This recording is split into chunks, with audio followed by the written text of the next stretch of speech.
Good morning, good afternoon, good evening, ladies and gentlemen. Yes, we're back. We are live, and we've got a huge show lined up today. I want to thank everyone for tuning in on Truth Frequency Radio, tfrlive.com. Everyone that's on iHeartRadio, TalkStream Live, TuneIn Radio apps, any terrestrial stations out there.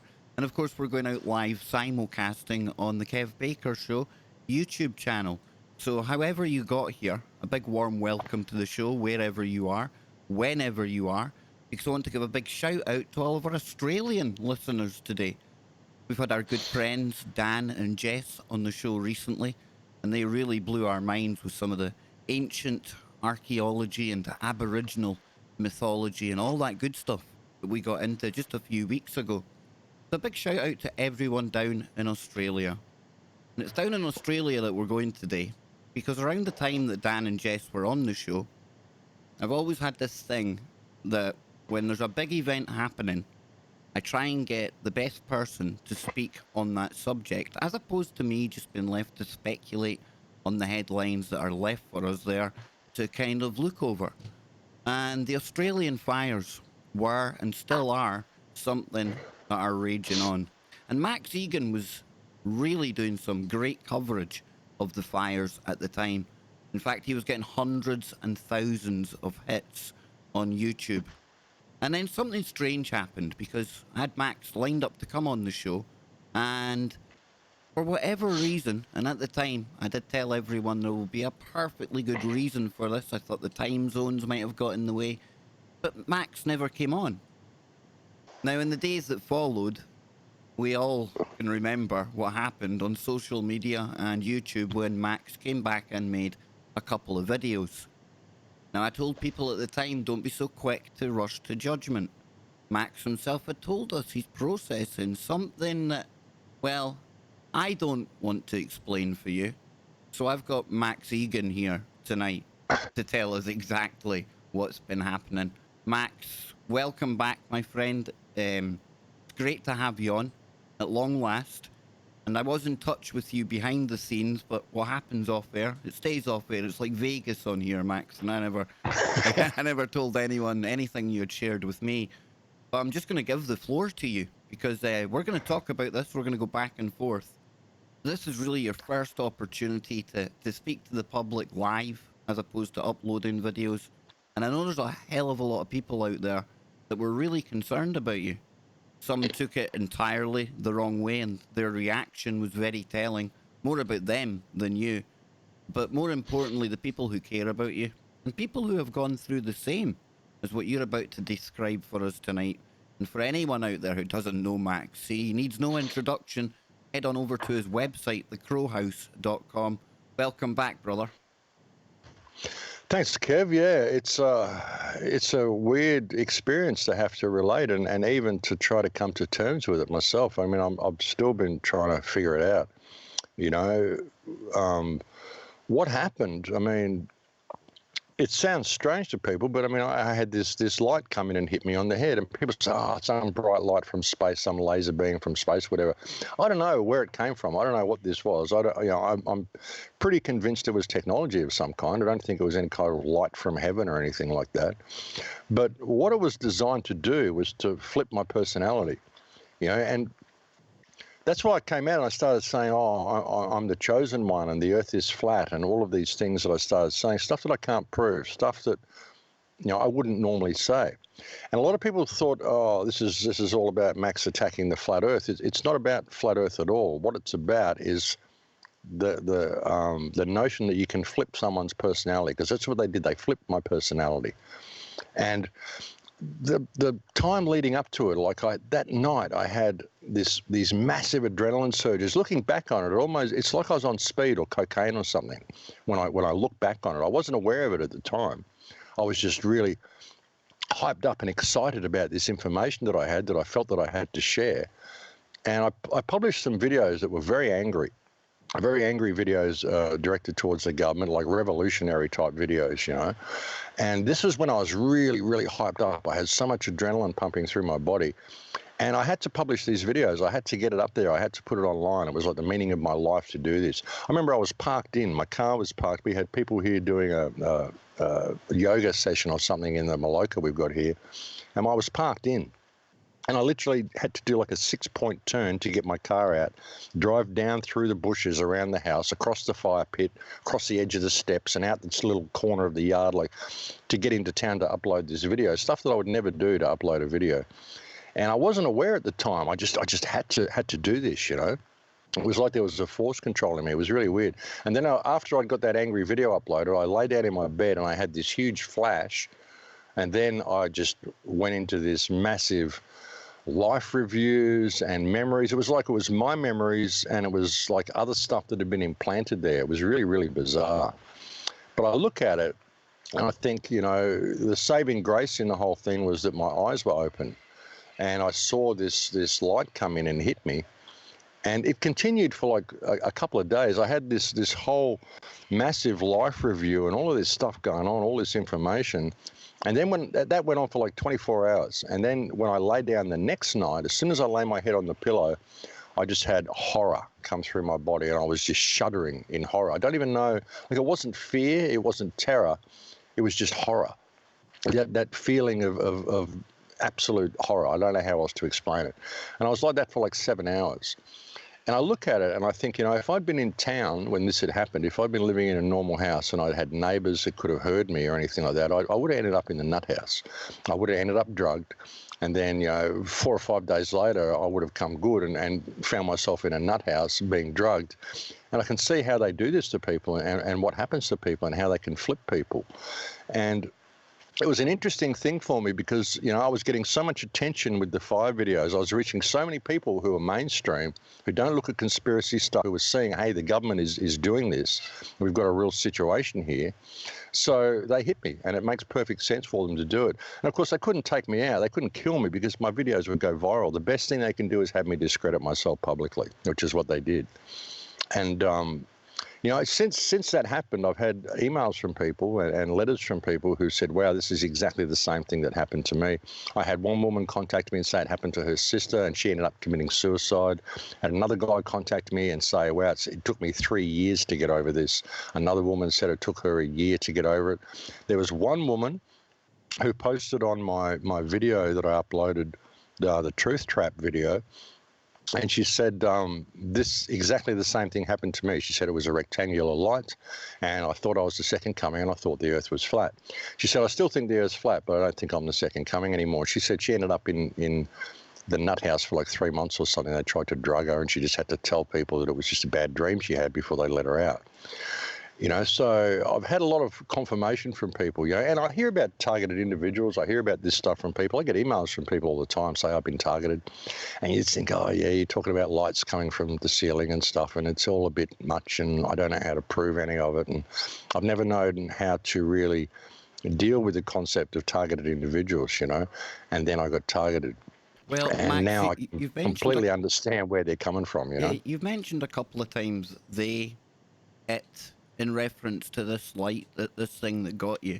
And I asked you before the show, but I think it's important that the listeners will probably be thinking this as well. I mean, are we talking alphabet agencies, all the way out to something otherworldly, interdimensional? I have no clue, Kev. That's the thing. I have no clue where this comes from. I have no reference point for this. All I know is that it was a rectangular light, and it wasn't like, you know, you switch a beam on and the light beam's there. I saw it come. It descended. So, you know, what is it that you can see the end of the beam coming, like a flat end to the beam, and it just comes down and hits you? I have no clue. I have no reference point for this. I mean, it felt like an interface to a higher world. It almost felt like I'm living in a simulation, and this was my operator, you know. But I don't know whether that was just part of the dump that they put into me, you know. And like I said, it was a mixture. I had ancestral stuff. I had stuff coming through from like Hyperborea. I had the whole, like, how the whole solar system was created, how the flat world was created, how you can literally have your awareness between worlds, how you could have like a situation now where we've got computers and we've got everything mapping the real world and it's putting it into the virtual world, and how your awareness is in between both worlds. And that's why I said truth is subjective depending on what you want to believe, because people took a lot of offense to that. But if your awareness exists in two realities and there are different parameters for those two realities and your awareness is between both of them, then the truth could be subjective depending on what you want to believe, and what you want to believe could determine which reality you're in. And That's Max, what I was getting through this. And after speaking to you, I tell you, man, it was a really long conversation that we had, and I could tell that you needed to basically have somebody to talk to, and it wasn't really a conversation, but some of the things you were saying to me at the time, you know, it really started to make sense. And since that moment forward, I've been telling people, forget about seeing as believing. Believing is now literally seeing, because what you go into anything believing, you're going to end up seeing it. We literally are. That reality is going to be there waiting for us now. That comes to the question, well, was it always there, or has it been created for us, Max? That's the thing. See, what I was saying with Wi-Fi and the interface. Look, if we're electrical beings, we're energetic beings. We are. Every thought you have is an electrical impulse that leaves your mind. We're all creating this electrical energy all the time, and we're involved in these scrying mirrors, these computer screens.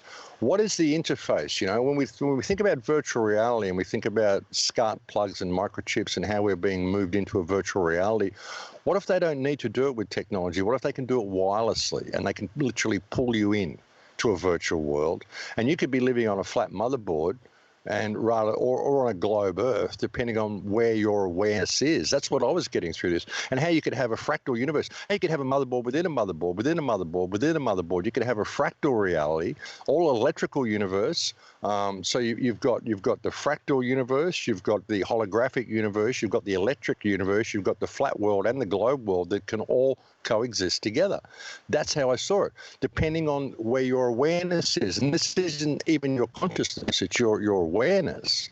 It's a different thing. So that's what I got through this whole episode, was how this interface is being created. And, even like I said, there was so much information dumped into me and so many memories that came up, and it's really difficult to discern which is my memories, which is stuff that was dumped in there, which is true ancestral stuff, which is simply stuff that I've read. I mean, it was a complete mishmash of like my entire life and all the information I've ever had and all this other stuff that I didn't even know about. But the whole purpose of it that I saw was to flip my personality. That was the thing, to turn me into something which was the opposite of what I was. And that's why they would have flat earth and the second coming and all this sort of stuff. And even when I was doing that video, like, it was the meaning of my life to upload that YouTube video to say, I've had this revelation.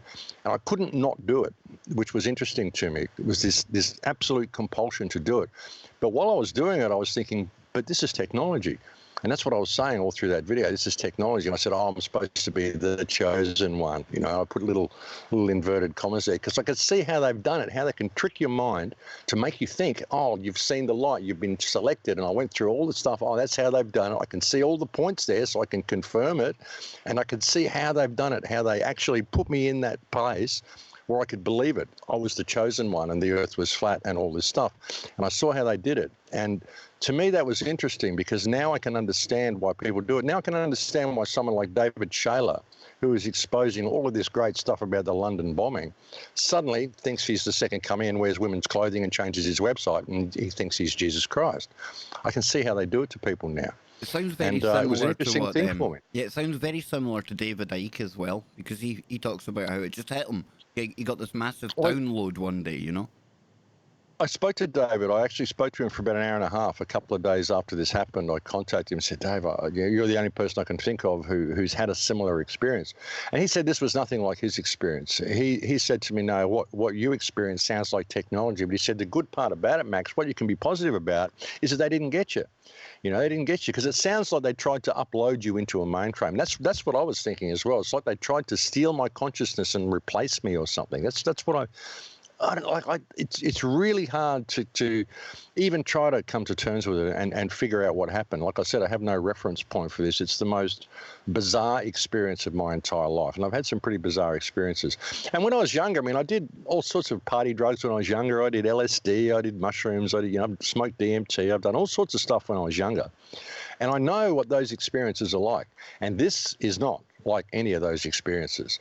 This was something very, very strange. And the unnerving part about it is that it happened to me in my own bed out here in the forest. Like I'm lying there at 12:30 at night, and this little square light hits me right on the forehead. I mean, that's pretty accurate technology. And, I've been sort of a little nervous to go and lay in my bed at night now, thinking, well, if you can get me here, well, where am I safe, But even that, I mean, I look at it now and I think I'd almost welcome it happening again, because I've got a reference point now. If it happened again, I could observe it now that I couldn't observe it last time, because it was just something that was happening and I was caught in the flow of it. And it's taken me so long to process this, Kev. It really has. And I'm still trying to process it. Like I said, I have no reference point for it, so it's a really difficult thing to come to terms with. But it absolutely feels like it was technology, and it was designed to flip my personality. That's why it's been a shame to see the flat earthers get so irate about it and think it's all about flat earth. It's not. It's about turning someone to be the opposite of what they are. And it isn't a matter of whether the Earth's flat or whether it's a globe or anything like that. I mean, like what I've said, or what I felt through that whole experience, was that is going to depend on your awareness, because both realities can be absolutely true depending on where your awareness is, which also lends credence to the concept of this being a simulation. I mean, it sounds weird, but like I said, man, I have no reference point for this. I mean, it's been great getting the supportive emails that I've got. I kind of expected the flack that I've got, but that doesn't really worry me. I mean, I think it needed to be put out there. I needed to show people what was happening, and it would be good for other people who are going through similar experiences. And like I said, I've been contacted by probably 7 or 8 people who've had similar experiences, who really thanked me for putting it out there and said, wow, you've made me actually want to talk about it now and be able to talk about it now, because something like this happened to me and I just didn't, I thought I was going mad. So I think the timing of it's been kind of good. The timing of it's really interesting, Max, and here's why I think that, because you've got this going on, everything you've described for us here, and at the same time, on the back of all the great work you've been doing about the Australian fires, with hundreds of thousands of people tuning in and getting really good information. It was hard to get information anywhere, but here you were really making waves, and to the point where the mainstream done a hit piece on you. And you got the hit piece on you. You'll have people who hadn't even tuned into your Australian fires then going to see, well, who's this Max Igan guy? And I imagine the next video you were meant to make was your second coming video. And all of these new people, and all the people who do follow you. I mean, I don't do coincidences, Max. That's very strange. No. That was the next day. That was like the day I got targeted, that night at 12:30 that night. That day, the hit piece came out on the news that day, and there were massive troll farms trolling my channel. And then someone put out all these videos claiming I'd plagiarized this guy, who'd actually plagiarized me. And we hadn't. I mean, he just used my words. He respects me. He likes what I say. So he repeated my words on one of his videos. And his channel apparently got deleted. He'd put a thing there to say it was mine, but his channel got deleted. He re-uploaded the video on his new channel, and he forgot to put that he'd taken the information from Max Igan, and so people accused me of plagiarizing him, and there was a huge campaign. It was like a 3 or 4 pronged attack. There was the hit, where I suddenly flipped my personality, then there was the newspaper article, then there were the troll farms, then there was the plagiarization thing. So it was a massive hit all at the same time, and the timing is remarkable. A bit of rain here, Kev. Hope that's not too loud for you. No, it's okay. I was just going to say that to the audience, but Max, if we backtrack a little, because you said one of these nights you went through 7 hours of horror. Now, talk to us about that, because we spoke off air, and I know what the kind of thing that you were being shown and what you were going through, but tell us what was happening to you then, as much as you want to tell us. Look, it's hard to explain. I laid down and I just started shuddering, like not in fear, but just in horror. I was groaning, I was crying, I was screaming. I felt like everything was dead. Everything around me was dead. I was living in death. Everything was death. All my clothes were dead plants, and everything was dead. All the desk is dead trees. My shed is dead minerals and just dead. Everything's dead. And it was just 7 hours of it. It was horrible. And I'll tell you an interesting thing. I have an old cell phone here. It's a Samsung Galaxy 5 that I take traveling with me. And I don't use it here, but I take it traveling with me so I can use Uber in the United States, and I can use Google Maps when I'm in Holland, you know. That's the only time it ever has a SIM card in it.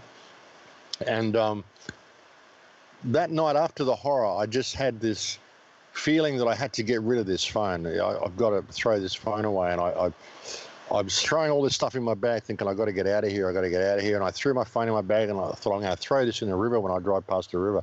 I thought, no, I've got to smash it. And I put it on the ground over there, and I started smashing it. I picked up a hammer and started smashing this Galaxy 5 cell phone. And they tell you that lithium batteries catch fire. Well, I hit this Galaxy S5, Galaxy 5 cell phone 5 times with a hammer. On the 5th blow, it exploded like a bomb. It literally was a white ball about that round, like a barrier or a lithium explosion. It was white. It literally blew the battery up to like, it looked like a Stilo soap pad. If I'd been holding it in my hand, it would have blown my hand off. If I'd been holding it to my ear, it would have blown half my head off and my hand off. Your cell phone's a bomb. Your lithium battery is a bomb. They don't catch fire, they explode. If they were to put some sort of electrical charge through that, if they could use 5G or whatever, if they could do that, your phone's a bomb. I mean, they tell you can't have this because it's too dangerous, and this is too dangerous, and that's too dangerous, but they're going to let you carry a lithium bomb around in your hand. And that blew my mind when I saw the level of explosion that came out of that phone. Like I said, man, it would have blown my hand off. It would have blown my head off. Now, I don't know whether they can hit it with an electrical charge or whatever, but there's no way that phone should have exploded the way it did. Catching fire, I can understand, but exploding like that was crazy stuff, Kev. And I almost want to go. I've actually got a friend looking for a Galaxy 5 cell phone on eBay to find one cheap so I can charge the battery up, put a SIM card in it, and video me hitting it with a hammer to show people what happens when you smash these things, because that blew my mind. It really did. Yeah, I was very concerned when you had told me that, Max, because I hadn't spoken to you at that point. That was really the first kind of time you had touched base with me. And Well, yeah, I wonder whether they put a bomb in my phone or something, you know, because nobody knows the phone number. I don't use the phone here, you know, so. And I think it's important for people to realise that, you know, I've done over 1,200 shows here, and I'm not embarrassed to say that very few times have I put a target on my back with the topics that we cover. But Max was reaching millions of people with his videos on the Australian fires at the time. And that in itself, and what he was pointing out inside those videos and the people he was pointing the finger at, that is the kind of thing that can get you targeted. So, you know, the whole timing of everything, Max, and everything going on, I was really concerned, as were so many out there. And it's great. I speak on behalf of many people tuning in right now. We're just so grateful that you are here because, like you said in opening, unfortunately, people have gone through this before and not been able to process it. And we've lost them along the way. So I'm just glad that you're still here to tell us the tale. And when we come back on the other side of the break, you know, you done that video, The Truth Trap. And I've been saying to people during my coverage of the coronavirus, you know, it makes you wonder. It does make you wonder how anything is left there for us to find. For example, a simulation ran by Bill and Melinda Gates and the World Economic Forum that put forward just the type of scenario that we find ourselves in now. So when we come back after the break, we're going to get into more of what happened to you and this truth trap, because some of the revelations that you were showing or that came to you during what happened, they made so much sense to me. And all of us here in this, for lack of a better term, a community, you know, talk about reverse psychology or some dark quirk in the game. We've really been playing into what's going on the bigger scale the moment we all started diving into the research. So when we come back after the break, we'll touch on that, Max. Let people know where they can find your work and keep up to date with everything. Yeah, you can find everything about me at thecrowhouse.com. It's all there. It's nothing to buy, no subscriber section, all free. You'll find links to all of my stuff there, thecrowhouse.com. Okay, we'll be back in 3 short minutes, folks. Don't go anywhere. Now, Max, we're still on YouTube right now, so I'm going to put some tunes on, folks. We'll be back in 3 minutes. Thank you all for tuning in. Hope you're enjoying hearing what Max has got to say here. We'll be back in 3 minutes, folks. You can enjoy my really, really crappy tunes while myself and Max get a cup of tea and refresh ourselves and get ready to go for the next round. Here we go. We'll be right back.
Welcome back, ladies and gentlemen. I'm joined tonight by Max Igan from The Crow House.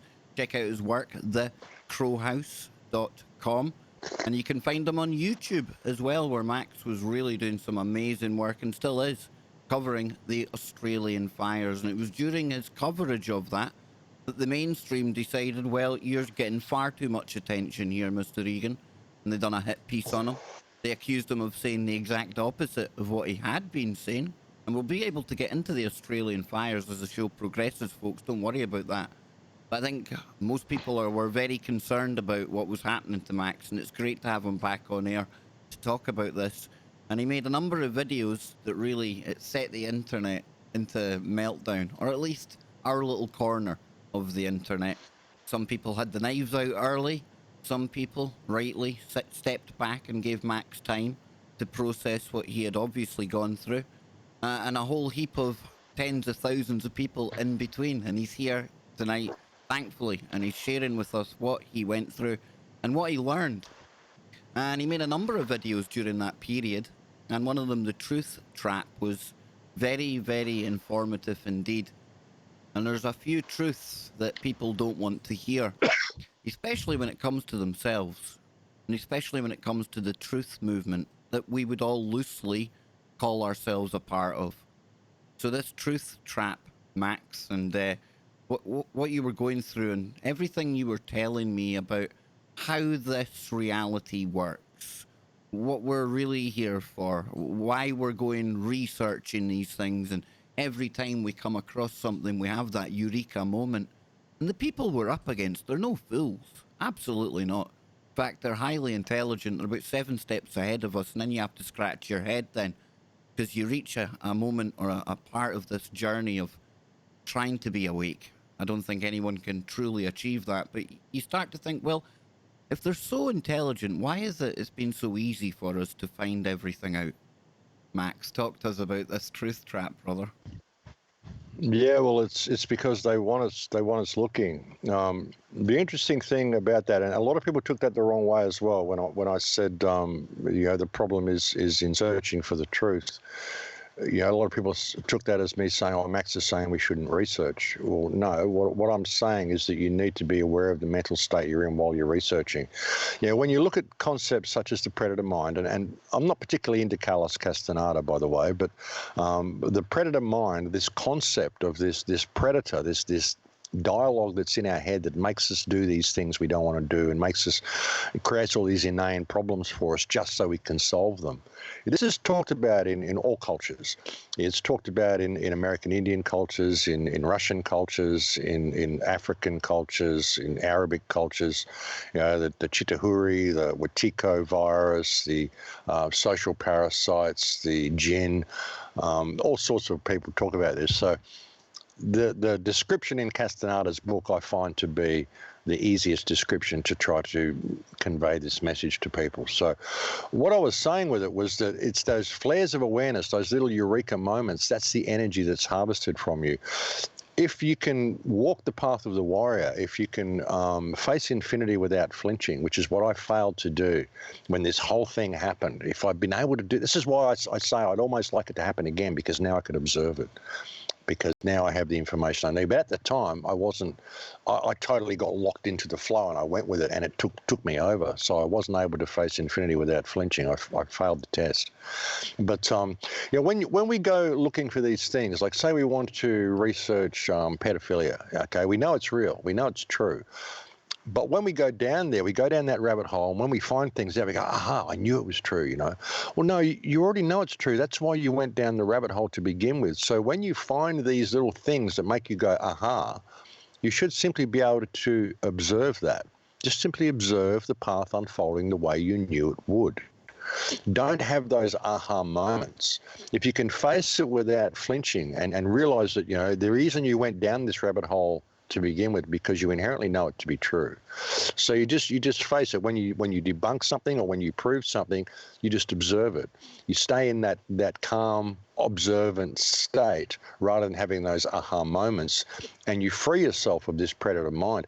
One thing I've noticed since the experience that happened, I've been so calm through the way I've been looking at it. I mean, it was total chaos for the first week, but since then I've been in a real state of calmness about it, and I've noticed that all my brain chatter's gone. I can sit in stillness now. I don't have to try to stop the brain chatter for meditation or anything. It's gone. It's like I've freed myself from it. because I've been able to observe this. So that's what I was trying to say with the truth trap. And looking at this reality, if this is a simulation, I mean, what's going on here? We don't know. And that's the only truth we know, is that we don't know the truth. And that's a really uncomfortable thing for a lot of people to come to terms with. I put out a video a couple of years ago called "Everything is a Lie," which really got a lot of, created a lot of flack from people. No one wants to admit that they don't know what's going on. I've been researching this 50 years and I don't know what's going on. I've got ideas, but I don't know what's going on. It's when people claim they know that we have all these problems. So, it's like it's a recycling thing. And when we come back here, we get told to search for all these answers, but it's just researching and researching, and we come back and we keep researching, we keep following the same path, because we don't have the information we need when we arrive here. We arrive here with a blank slate, but it's like we're recycled, and we get caught in this trap. And the truth movement is about the quickening. It's about when everybody's looking for all this stuff, and all of these flares of awareness are being harvested by this predator mind, whatever it is. And that's the thing, figuring out what evil is and where evil comes from. And you look at Carl Jung saying, we are the source of all coming evil. Mankind is the source of all coming evil. But where does that come from? It comes from that predator mind. It comes from that need to know all this stuff that we don't need to know. Like I mentioned on a show that I did a couple of years ago called "Giving Life to Lucifer," the metaphorical biting of the apple. When we start asking questions about stuff we don't need to know, then we create this situation where we create this Lucifer system. We give all our power away to the internet. We completely lose track of what it means to be human. We don't need to know all this stuff. What we came here to do is to experience being humans and mankind. To if you take it back down to the Garden of Eden, it was a man and a woman experiencing what it means to be human in this paradise, just to have that experience, and to what you can do with that experience, what it means, what is life about. I mean, that's what we've lost track of.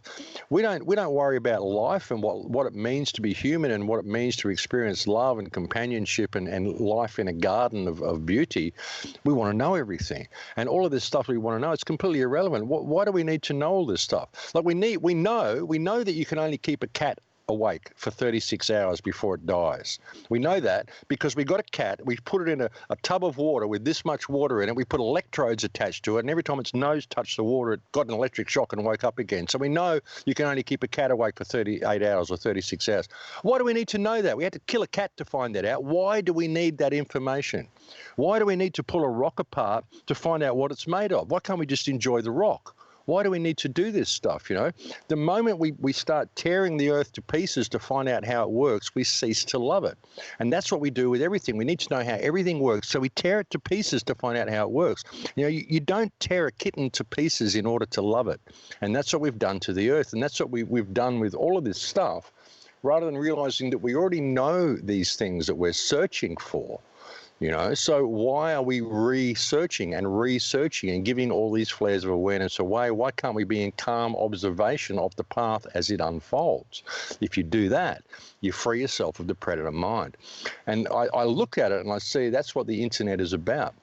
And that's what it's been done. And it's also mapping the world. We've got everybody with cameras, everyone with cameras and everything, everyone, Instagram post, tracking cameras on your cars, mapping the whole world, putting it all into the virtual world. So the real world is being created in the virtual world as well. And depending on where your awareness is and to how much time you spend in front of this scrying mirror, how much your energy is being transferred into that wirelessly as to where your awareness is. So you see how this works, and we get trapped into these worlds. And how far down the fractal does it go? If this is in a situation where I was being interfaced by a higher realm, or am I on a motherboard already? Are we creating another fractal, another layer, and moving ourselves further and further into the fractal? That's what I saw happening by this researching and researching and researching, rather than knowing that we already know the truth. If we could just be prepared to observe the path rather than get excited about this stuff as it unfolds. See, that's some of the stuff that I've said in my show without really knowing why I've said it. I mean, no stake in the outcome. This is the same thing. I've always said no stake in the outcome. Truth is subjective depending on what you want to believe. Because that's what even what the truth movement is. I mean, the truth movement is a loaded term. But the truth is that nobody knows what the truth is. That's the truth, you know. But what we've got here is a whole bunch of people arguing over their belief systems, when really it should be the freedom movement. Let's establish the freedom to find out what the truth is, so we don't have to argue about it, you know. But it's all been co-opted. The truth movement. Oh, I've got the truth. No one knows what the truth is. Anyone who claims they have the truth is a fool. I mean, we've got no clue what's going on here. If stuff like this can happen to me, and I'm really aware of all of this stuff, you know, if it can affect me that way and they can flip my personality that way, I can imagine this happening to someone who doesn't have the information I've got and isn't in this world, how this would affect their lives. They would go completely nuts. They would think that they'd completely lost the plot. And if they were someone who was out there, an activist, like an Aaron Brockovich type person who's out there in the mainstream doing the mainstream type of activism, and you're making a difference and they hit you with something like this, you're going to end up in the nut house. And this is what they do to people, you know. And to me, I mean, I'm fortunate enough that I can see it as that, and I'm fortunate enough that I got through it. And a lot of people have contacted me and said, wow, we're actually amazed how quick you got through this, Max. I think one of the reasons is someone actually contacted me and said, it's your shamanic practices, Max. And I'm thinking, well, I don't really do shamanic medicines anymore. But something that I do every day is rapé, which is a shamanic snuff, which is designed to decalcify and protect your pineal gland. And I look at that and I think, well, maybe I've just done that instinctively. Maybe that is what's helped me with that. I don't know, but I've managed to come through it reasonably quickly, and I've got these insights into what happened. And I don't really care what people think about it. I mean, this was a major experience in my life, and I was honest enough to share it with people. And as I said, it has helped a lot of people who've seen it, and they've been able to come out about experiences they've had. And I think it's a very significant thing to know they can do this to people. And I don't care what people think about it. People say, oh, bright light, or whatever. Someone even contacted and said, oh, you know, you had a meltdown, you took drugs, it was a bad DMT trip or something. I'm giving you an opportunity here to say something more plausible, Max. You know, in other words, you're saying you're giving me an opportunity to lie and say that it wasn't this rectangular light that came down, which is what it was, and I know what I saw. And I'm not prepared to say it was something else, because that's not what it was. It was this technology that hit me, designed to flip my personality. And that's why it's not about flat earth or round earth. It's not about any of that. It's about flipping someone's personality and turning them into something that they're not, making them think they're the second coming, so they will discredit themselves publicly to detract from all of the work that they've done. And like when you look at the hit piece, the fact that newspaper article came out on the same day, that's not a coincidence. There's no way that's a coincidence, because everyone would have been looking at me that day. And that's the day that I uploaded the video saying I was the second coming, you know. And I got, but that thing, look at that, and I'm, you know, this is so out of my personality, but I look at it and I just go, I had to do it. I couldn't not do it. It was like it was the meaning of my life, like I would die or something if I didn't do this. It had to be done. It had to be done by midnight and all this sort of stuff, like crazy thoughts, you know. So that's what I mean when I say I failed the test. I wasn't able to observe it. I wasn't able to face infinity without flinching. I let the adrenaline take over, and it just did what it wanted with me. But it was a coordinated attack, like I said, because that adrenaline was building up from about probably 5 or 6 o'clock in the afternoon until I was hit with this whatever it was at about 12:30 at night. But it was building up that whole way, like 6 or 7 hours of this. And then I went through, like, you know, a couple of days of complete meltdowns, and then 5 days of just babbling nonsense. So I'm really lucky that I had the friends that I had around. You can come in, Taylor. I'm really lucky that I had the friends around that I have, and my young assistant, Taylor, who comes and helps me sometimes. I got her down from Brisbane. I literally talked at her for about 10 hours. Literally, like I would have spoken in a sentence that was like 10 hours long. And Taylor was just sitting in a chair just listening to me thinking, okay, I'm trying to process what you're saying, Max, but crazy stuff. So Max, I'm just lucky I had the good people around me. Yeah, the conversation we had, I mean, unbeknown to you, it really was profound for me on a number of levels because of things I've been seeing, things I've been thinking. And I tried putting some of the scenarios that I've had out there and fitting it in with what you were telling me. And it, like I say, it really profound. And it's this recycle, this whole kind of loop that we're in. And at the time when we talked, you're spot on. I think it's a brilliant description. It's like Westworld, right? This physical reality, whatever it is, holographic simulation, And in this reality, there's something out there that can't quite manifest here, but we're literally a food source for them. And then we've got these cycles every so often. We've got the cycles, and now with the technology we've got, Max, and we may have been here on one cycle before, who knows? But in my mind, and it's just speculation, because how can anyone know? But it's almost as if whoever it is that is using us for a food source, they've now got the means, with us being electrical beings and everything else, to build this virtual world where they can almost cut out this recycle kind of process that we need to go through, and we'll be there for as their kind of prisoners, whatever you want to way you describe it, in this virtual world that will be no different to the one we're in now. And in fact, there may Well, be some people in between worlds, right? yeah, well, exactly, depending on where your awareness is. Something that I got was really weird in the whole download thing was the reason you can't wake so many people up is because they're not real people. They're just like bio robots, like Westworld, and that there's only, a small percentage of actual people here. And what the truth movement is about is finding those people, the ones who can think. That's what I want to round up the truth movement. They're trying to get the last remnants of Hyperborea. That's what I got in the download. How, and the way the controllers who run the world play it like a game. It's like a war game to them, and it's just games. They don't care about us at all, not at all. And they play the whole thing like a multi-level game.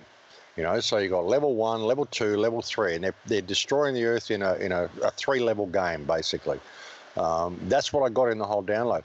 And it was really interesting, like the day after all that happened, and I said, yeah, this is like Westworld, someone sent me a document translated from a Russian website. And on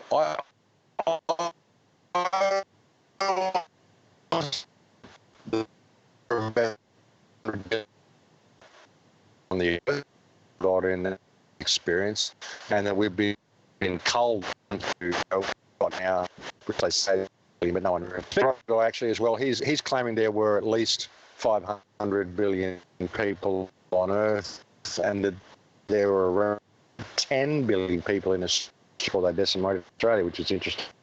But I've got this document here. I'll read you a little bit of this, just if you don't mind. Max, you broke up. And this came today after I had the conversation when I was. Now, yep. I'm going to reconnect you, Max, because you went a little bit static there. Hang on, folks. I'll bring Max back into the call right now. Hang on, stand by. If I need to tell him to put his camera off, we'll do that. Don't worry about it. I'll give him a quick call here. There you go, Max. Maybe leave the camera off this time. We'll try it that way.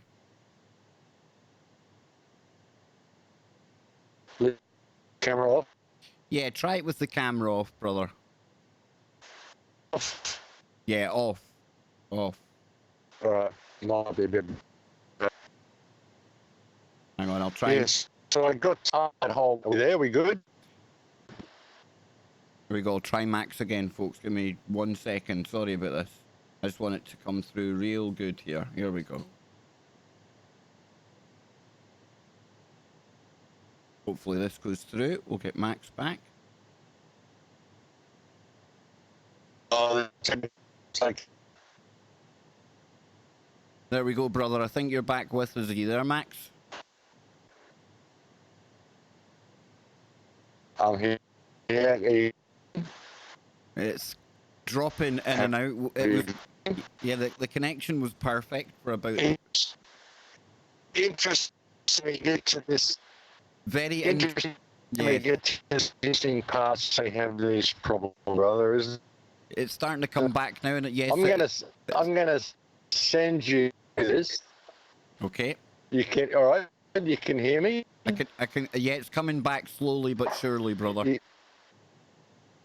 All right. Well, it says here in this document that I got, which came to me after a conversation with you when I said this is like Westworld. I got sent this document from Russia, and it says here, 25 billion people lived on the Earth before social parasites conquered the planet, committed many crimes against the inhabitants of the Earth, which killed billions of people. Today we are only snip genuine information about what happened past millennia. One of the endless topics official science is the problem with the population of this. According to data published in encyclopedias, 7.6 billion people currently live on Earth. This figure cannot be verified. It is believed there are much more on the planet, and these 7 billion are in China alone. There is an opinion that there are much fewer people on the planet, fewer times and even orders of magnitude countries is terribly hidden. There is also an opinion that about 90% of the world's population are robots in general. Our planet is an attraction like the Westworld series. Moreover, this opinion was expressed by many people long before the appearance of the series. The day after this happened. I thought that was quite interesting. So, yeah.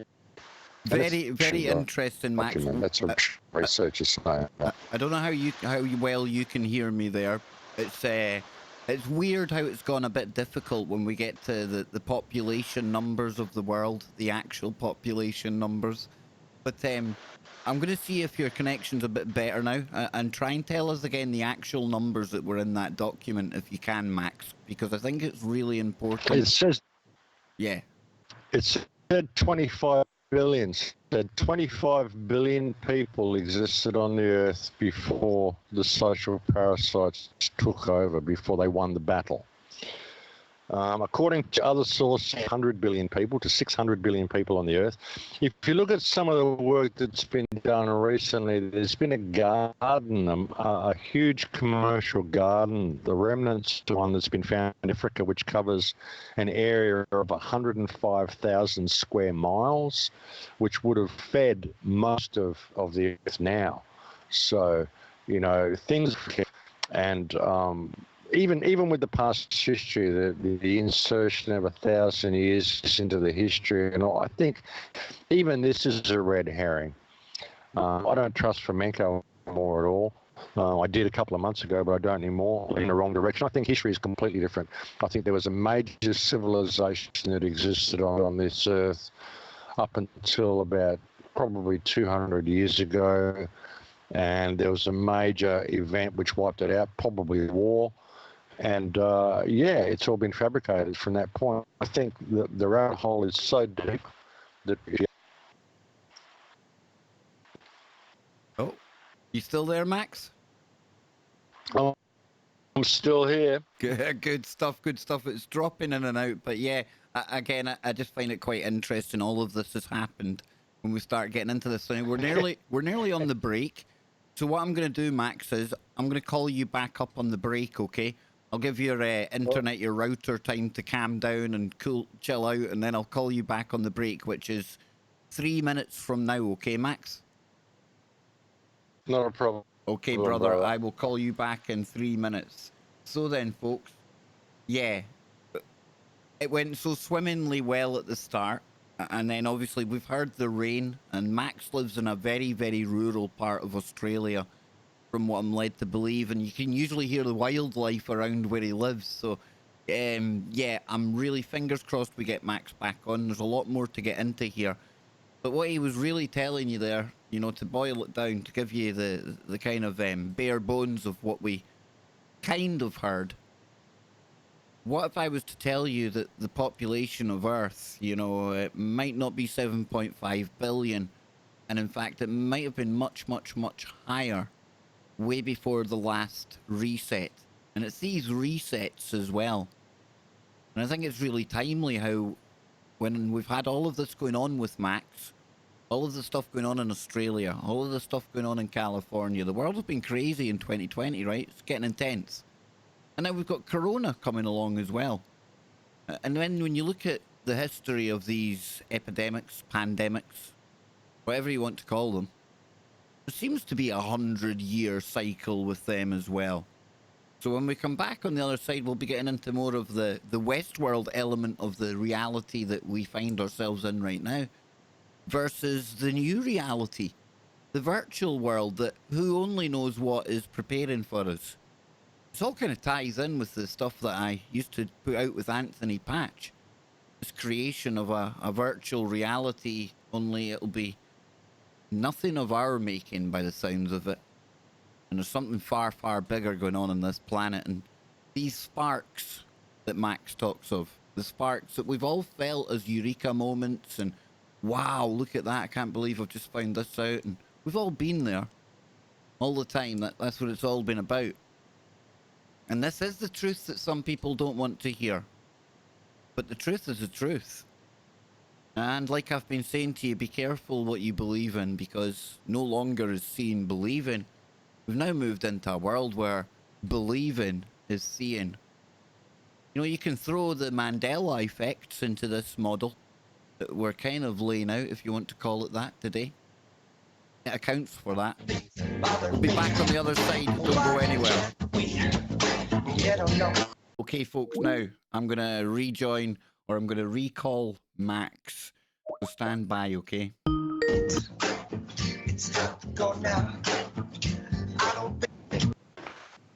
There we go, Max. Are you back with us, brother? Are you there? I am. You're, we live? we're live on YouTube right now. We're on the break, but I'm just trying to see if we can hear you right this time. All good. You got me all good? No, it's still gone all choppy, man. I don't know what the heck's happened. Technical.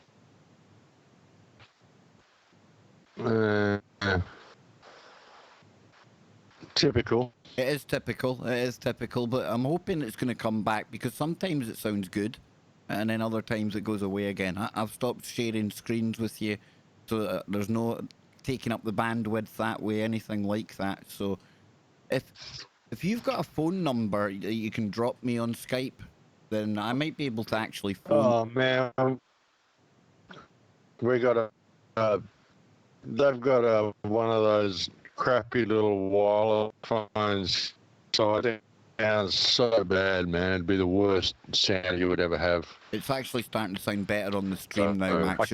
You're starting to sound. Can't hear you on a. Yeah, it's like I'm speaking in a small plastic can if I speak through that phone. Yeah, you're sounding good now. Yeah, you're sounding good now, man. All right, well, that's a start. It is a start. It's a start. We'll try and persevere, brother. We'll try. I'm going to shove on some tunes for just a moment, and then we'll go live again, folks. Don't go anywhere. Tell everyone Max Igan is kind of here with us. Fingers crossed. I know a lot of you out there send some really good intentions to Max's Skype right now. And we'll be back in a couple of minutes, folks. Don't go anywhere. Here we go.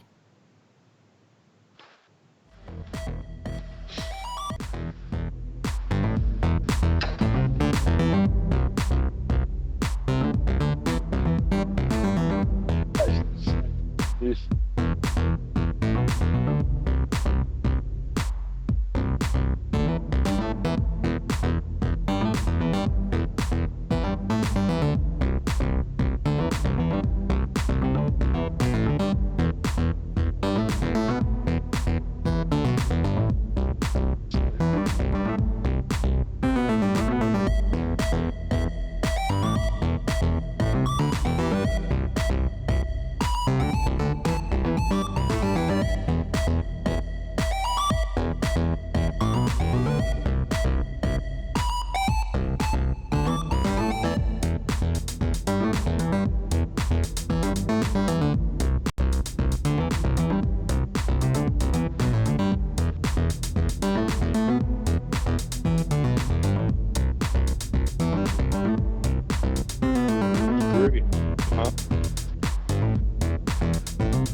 Welcome back, ladies and gentlemen. Hour number 2, right here on today's Kev Baker Show. And I'm very proud to say that we've got Max Igan with us on the show.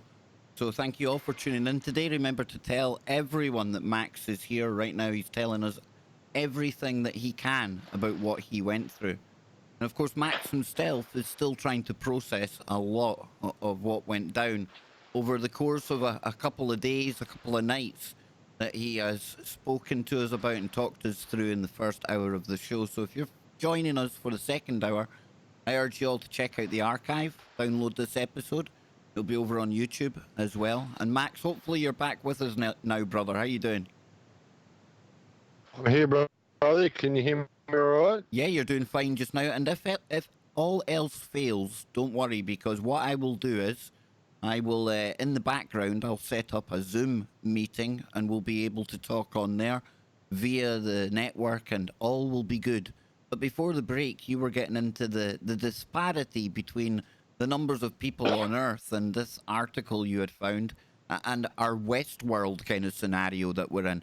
So I think maybe it'd be best just picking it up, and I know you've probably said it 2 or 3 times before the break, but the number of people on Earth versus the bio-robots, Max, talk to us about that. Well, yeah, I mean, that's what that article said. It's estimated that about 90% of people on the Earth are bio-robots, you know. I mean, you can place truth in that. It's an interesting question. But, you know, the concept of, non-active players stuff, you know, the fact we just can't wake people up. I mean, it's so obvious the world's corrupt and people just walk around with glazed eyes. And it would explain a lot of things. I mean, it certainly would, especially if this is some sort of a soul test or whatever, recycled into this. And there's so much to suggest this is what happens. I mean, so many people say our souls are recycled through the moons. There's an interesting video you can see on YouTube called The Death Trap, which is a really interesting video as well, which talks about people being recycled, consciousness simply being recycled into new avatars, almost like this is some sort of a galactic prison where there are certain consciousness that are just sent here that are wiped out of all memory, and they're just sent down here because they've committed some sort of a heinous crime or whatever, and they're just sent here with a wiped memory, and they're just recycled. When they die, they're just kept in this loop, you know, and it's finding the way out of the loop. And if finding the way out of the loop is to stop feeding the predator mind and to, you know, get through the cycle without, you know, with your full cloak of awareness, you know, to get through the cycle so you can, because I sort of, something else that I got in this experience was that if you could grow your full cloak of awareness back, I mean, everything that exists, everything that's ever happened on this earth, information's still there. It's still there electromagnetically in the field. It still exists in the water clusters, if you want to get into stuff like that. I mean, water has memory. Water is like the RAM drive of the earth. If you could somehow get your awareness back to, you know, full capacity, there's no reason you shouldn't be able to access these fields, access the memory of the water, access the memory that exists electromagnetically around you. You know, it doesn't seem to be any reason you wouldn't be able to do this. And I think a lot of it is the fact that we don't allow our cloak of awareness to grow because we're constantly giving it away by this researching all the time rather than simply being aware that we already know and being aware of what this experience is, you know. So, you know, that's kind of a lot of what I got from it, and that's what I was trying to convey in the Truth Trap, you know. The fact that we already know this stuff. You know, if you really look inside you, you already know. Even this is something that I've said even in my radio shows when I've done so many shows on spirituality and consciousness and trying to help people, you know, come to terms with themselves. And what I've always said to people is I'm simply trying to help you remember who and what you are, not even. I put out a video a few years ago called Rediscover Yourself. It isn't about discovering yourself. It's about rediscovering yourself and simply remembering who and what you are. You know what I mean? So that's what it's all about. And, you know, the concept that we already know. And a lot of people will contact me and I'll say, wow, the stuff you talked about on your show this week is stuff that it's like I already knew it. When you said it, I knew that I already knew this, but I'd just forgotten. And that's what I'm trying to do. That's the whole point. I think we've gone through this cycle over and over again, and we keep getting stuck in looking for the way out and not realizing that we already know the way out, and it is looking for the way out, which is keeping us trapped in the prison. because it's those flares of awareness we're giving away to this predator mind all the time, which is what's making us look. If we could just be calm and realize that we already know and simply observe the path as it unfolds, I think that is the key to getting out of this mess. That is why you need to have no stake in the outcome. That is facing infinity without flinching. As it was described in that passage by Castaneda, it's the capacity to be able to face with serenity odds that are not included in your calculations. If we can do that when we're researching, then we can simply observe the path as it unfolds and not get excited about it. And that way we stop feeding the predator. You understand how that works? Yeah, I do. And like I said, I mean, it's almost as if it was a conversation that I really needed to have with you when we spoke behind the scenes, Max. And I really appreciate that because, like you said there, it wasn't as if you were telling me anything new, perhaps. It was that I was having trouble remembering. And that's the thing, the cyclical nature of things. And that ties in with the horror that you experienced as well, right? Because you were talking to me about how it's all done layer upon layer upon layer. And that fits with what you would call expanding Earth, things like that as well. And of course, now we've got this coronavirus rumbling away. And there's 100-year cycle when it comes to these plagues and pandemics, it would seem. But I'd love for you to kind of talk through the audience. Yeah, talk to the audience about these kind of 100-year recycles or catastrophes or things that come along, you know? It's interesting, isn't it? We have one in 1720, 1820, 1920, and now 2020. We have another mass plague. It's right on cue, isn't it? You can't script this stuff any better. But the coronavirus, man, I mean, it's the common cold. It's the common cold. They've just modified it in some way. And I don't particularly believe in viruses. If you look at, I've spoken to a couple of doctors in England, like Dr. Graham Downing and a few people. They're very intelligent people. Viruses, I don't trust the concept of these things, Daniel 7. And I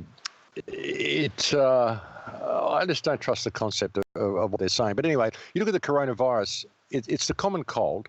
A lot of people have got, aspects of the common cold within them. If you can use 5G to excite the oxygen molecules in the air, because it's all around the 60 gigahertz bandwidth, which is you can mix with the 60 gigahertz bandwidth, you can excite oxygen molecules and you can deplete oxygen molecules. So if you've got people that are in a state where they're a little bit run down, they've got a little bit of a flu or just a little bit, they've been out drinking too much, having too many late nights or whatever, and you can excite the oxygen molecules, you can start inducing flu-like symptoms in people, and you can tell them it's the coronavirus. You can give them all vaccinations, So it wouldn't surprise me if it's that.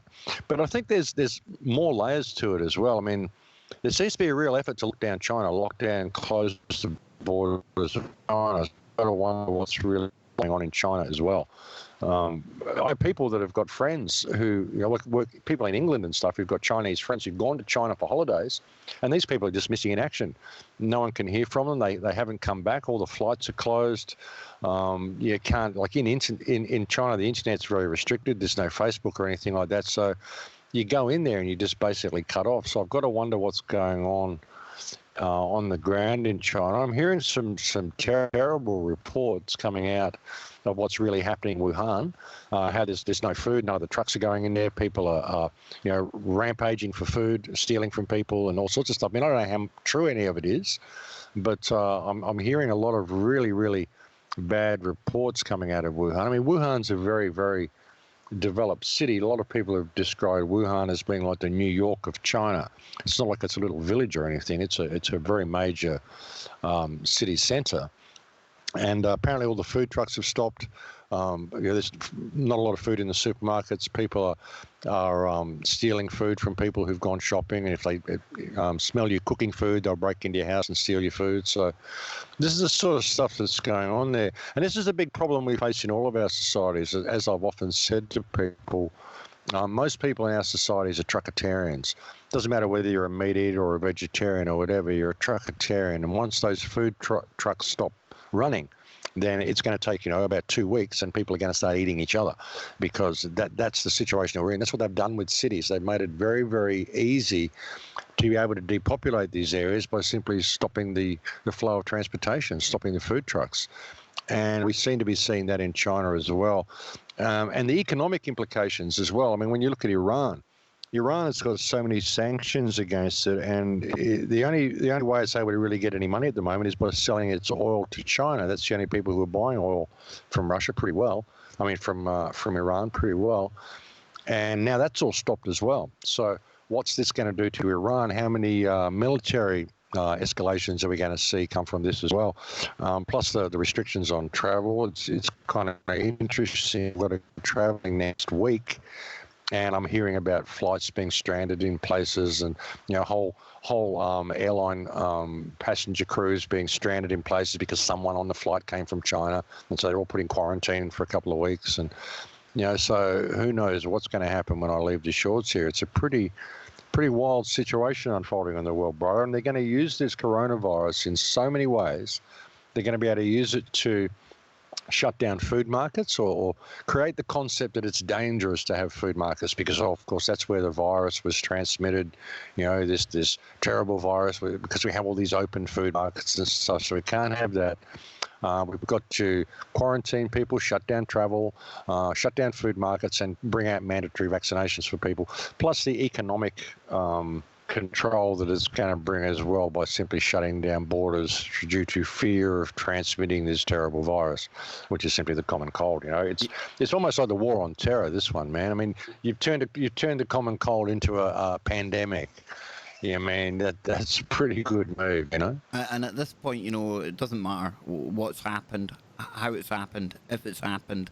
The point is that the crisis, air quotes, as it is right now, this can get a lot of work done for the people who want to drag us into this one world kind of system that they're building out right now.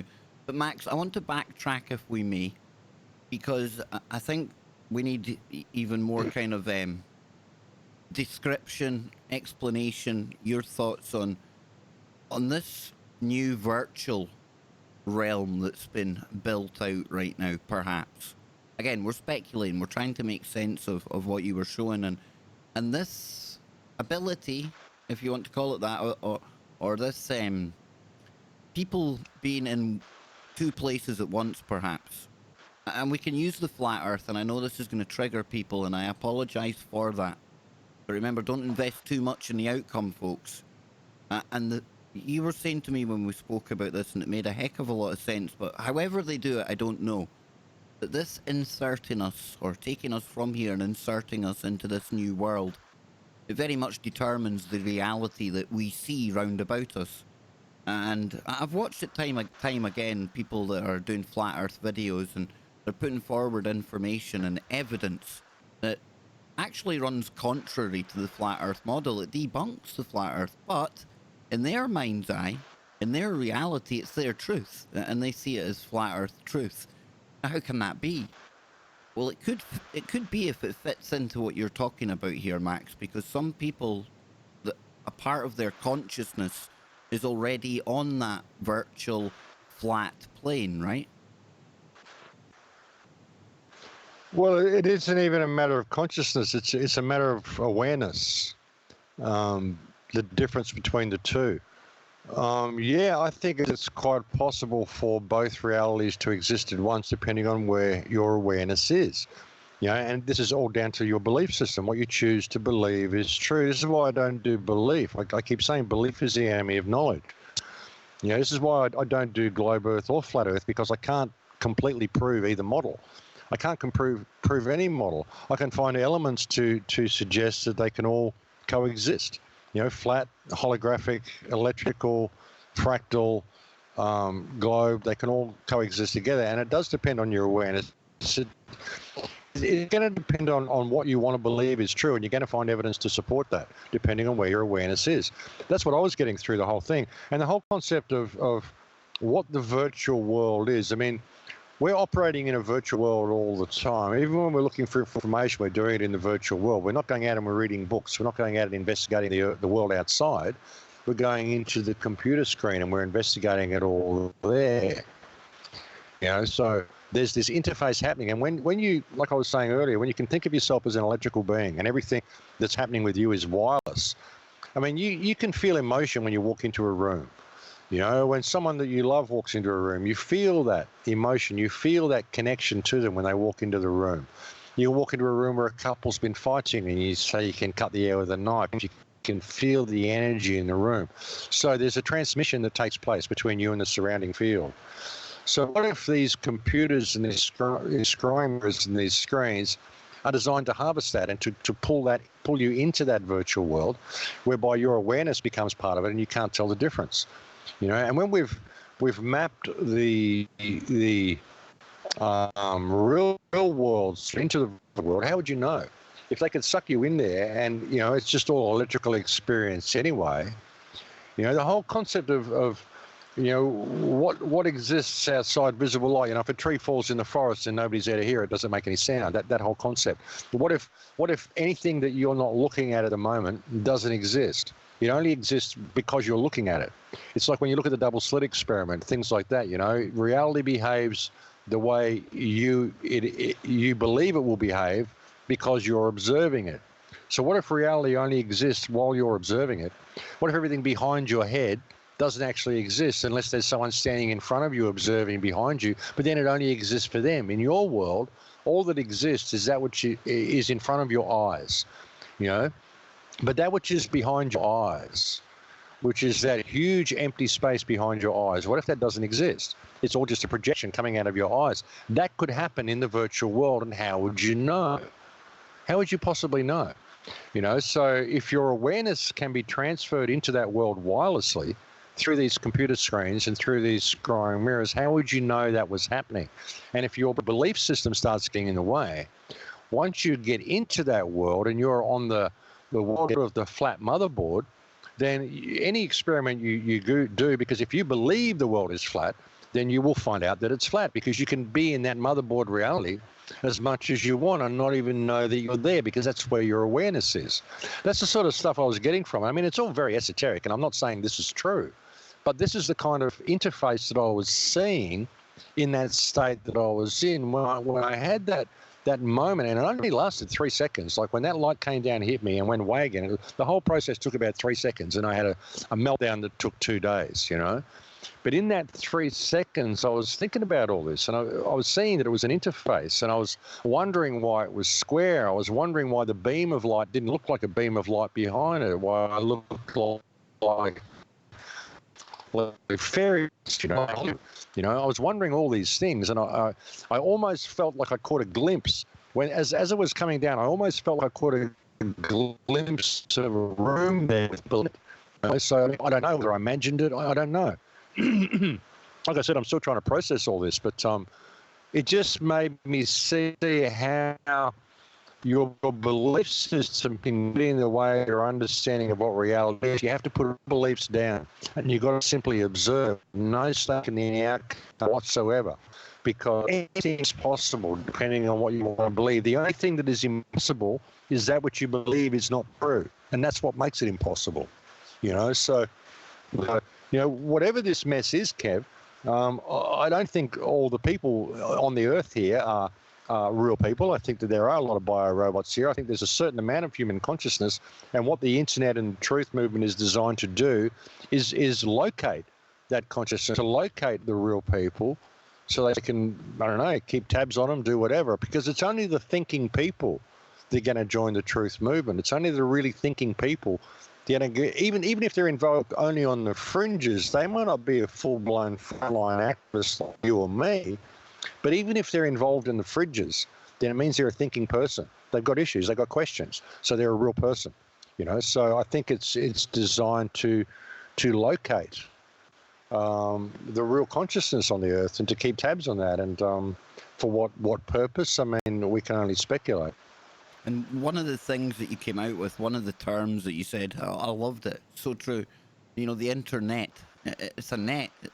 And we hear about how where attention goes, energy flows, but where our attention's been going, it's been going much further than being scraped for Google Ads, Max. It's been literally learning about us. learning what we want, what we Well, desire, that, not for that, an advert, but to give us that reality that they want us to buy into, right? exactly. Well, that's the thing with search engines and stuff. I mean, a search engine doesn't just give you what you're searching for. It tells the internet what you're thinking about. It tells the internet what the current state of human consciousness is, what concerns people, what people want to know about. You know, it gives away intimate details of your personality, a search engine, and everything's tracked. Everything's always been tracked. Everything you've ever done on the internet is still there. You know, even every edit that you made to every post that you put on your old MySpace page, it's still there. You can go back and see your posts before the edits. You know, so, you know, everything we've ever done, it's still there. And it's all about mapping the human terrain, mapping the current state of the human mind. You know, and the search engine results tell the internet what you're thinking, and it allows the internet to create the type of reality you want to create. And even when you look at the whole concept of the world being run as a multi-level game, the destruction of the world being run as a multi-level game, you know, it's us that are giving. If you think about the predator mind, think about the concept of the archons or the Chitauri or whatever that's doing this, that can't create, that only can create through us. It infects our mind and causes us to ask all these questions and gives us these inane problems. So we will solve these issues and thereby create the means to destroy ourselves that can be used against us. You know, all the war games and stuff we play online, it trains the predator mind how to play war games in the real world and how to wipe us out. So we're doing it ourselves. We're creating all the means we need for our own destruction. And it's this predator mind that's causing us to do it by this constant search for knowledge and this constant belief that we're in a state of scarcity and we've got to get, you know, one up on everybody else. I mean, you know, the whole thing is a trap. And that's what I saw. The whole truth movement has been a trap. And even with presenting the stuff that I've done to people, presenting truth information to people, I wonder how many of these flares of awareness I've been causing people, how much I've been helping them give their own consciousness away, and what I've been feeding through all this. You know, so that's just, you know, intuitively I've known that it's simply about observing and it's about having no stake in the outcome and simply remembering. So I've known that intuitively, but even still, you know, I could have done it better. I could have done it in a far calmer and more productive way had I been aware of what the predator mind is really doing and what the truth movement is really all about. And like I say, yeah, the international net, the World Wide Web. What does a net do? What is a web for? You know, and it isn't just a big shopping mall for people. I mean, the truth movement was created for a reason. You know, 9/11 was created for a reason. It was a fishing exercise. They wanted to find all the thinking people. I've said this for years as well, but I never really saw the depths and scope of it, what it's really been leading to. And if you want to look at it historically, if you really want to go back and start looking at things like Hyperborea and all this sort of stuff, it all actually ties in. You know, if you did have an ancient civilization here like Hyperborea, and you wiped that civilization out, you know, managed to freeze it over with an ice age or whatever, however it's done, and you had escapees from that world come into the new world, well, that'd be part of the next level of the game, would be hunting down these escapees. But it would make it too easy if they were just on their own. So you need to create a whole bunch of non-active players. So then you get to track down the real ones, and you create the true movement in order to do that. You know, they run it like a game. And when you step back and look at it, you can see how they run it like a game, how it's all been a fishing exercise.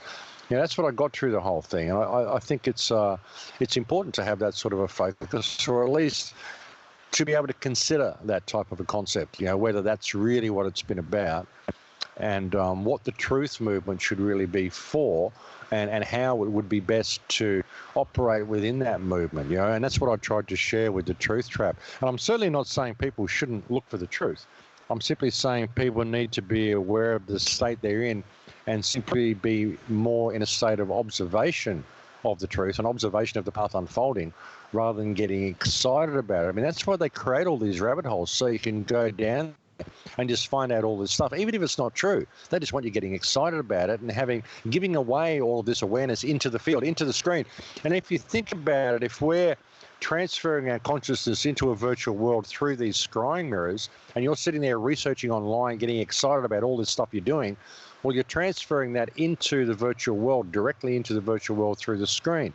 You know, you're not here in the real world. You're not getting excited about your children, getting excited about plastic growing, getting excited about all this real world stuff. You're transferring all that energy directly into the virtual world, which is what is helping create the virtual world.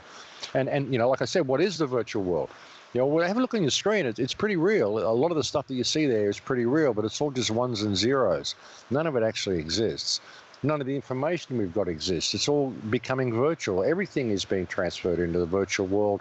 So how much of our consciousness is being transferred in there as well? You know, at the moment it's our awareness, but when will it become our consciousness, and how will we know when that consciousness is transferred in there? Will we ever know? And what if all it takes is believing the earth is flat for that to work? I mean, I don't know. I'm not saying anything against flat earthers, but what if that's what it is? We'll be right back. You know? Don't go anywhere. Yes, and we're still on YouTube right now, Max, but you're listening to Max Igan. Oh, and this is absolutely awesome. It's going to trigger many people, but it's truth, and it's Max's truth, and I share a lot of what Max is saying here. And like I say, the conversation I had with Max off air a couple of weeks back, whenever it was, really profound. And I think I can even look back at the streams I've been doing since then, the shows, and I can see a change in the way I approach things. The coronavirus being one of them. I've got no preconceived ideas about what's going on there. I have been looking for the information, and that is something I need to be aware of. That in itself is playing into the game. But I try never to tell people what to think. I just try to tell people and encourage people to think. We provide, you decide. I want to thank everyone for being so respectful tonight as well. You know, as opposed to rushing to judgment like so many did out there. Chat room has been amazing. That doesn't mean everyone agrees. And nobody should ever, it should never get that way where we all say and we all agree the same thing. It's about respect. And I thank you all for that. And I think, you know, if there's ever an indication on who's real and who's not, it's probably the people who do display and act that way. So a big up to all of you. We'll be back in 2 minutes, and I'll be asking Max about the Australian fires and also giving him the floor. Give him his final thoughts, his final information to share with all of you, the people who truly care about him. So we'll be back in 2 minutes. Don't go anywhere, folks.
Welcome back, ladies and gentlemen. Streaming. There we go. We are back. We are live. Welcome back, everyone, to the final segment of today's Kev Baker Show. And we've got Max Igan here with us. We've been talking at length about what Max has been going through and what led to those videos that sent social media into meltdown. And I want to thank everyone that's tuned in today. One of the biggest audiences I think I've ever presented to. And that is, of course, because Max Igan is here. I want to thank you because you've been so respectful. You haven't rushed to judgment. You know, you've sat and you've patiently listened to what Max has had to say. And I think we can all appreciate now what Max has had to go through is a lot to process for any ordinary person. Max is no ordinary person. And I regard Max Igan as one of the great thinkers and speakers of our time. I remember the first time I got to share air with him, with Chris and Cherie Gio on their show, and it was still like a dream come true.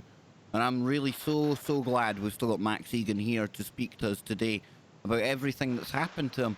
And what I would like Max to speak to now, if he would like to, is give us an update on everything that's going on with the Australian fires, because we've built up quite an Australian audience here on the show and the network. I'm very proud of that because I love Australians. And Max, a lot of people have been following you for the fire updates. I myself, I try to give it a shout out. I try to look for the headlines, but it's so hard. It's buried in amongst everything else, and that's shocking in itself. But you've been doing some brilliant coverage. I was kind of shaking my head. I was brought to tears, actually, when I watched the farmer who was showing how the river doesn't run anymore. But talk to us, Max. What's going on with the fires in Australia, brother? Well, it's still going. Like it's calmed down a little bit. It's pouring rain here at the moment. The weather here has been crazy, man. Like just in the first month, we had firestorms, hailstorms, dust storms, floods. It's just crazy. Like they're just hitting us from every direction. But yeah, I mean, the fires here, it's about Agenda 21. Ultimately, it's about Agenda 21, burning people out of the country, moving them into the cities.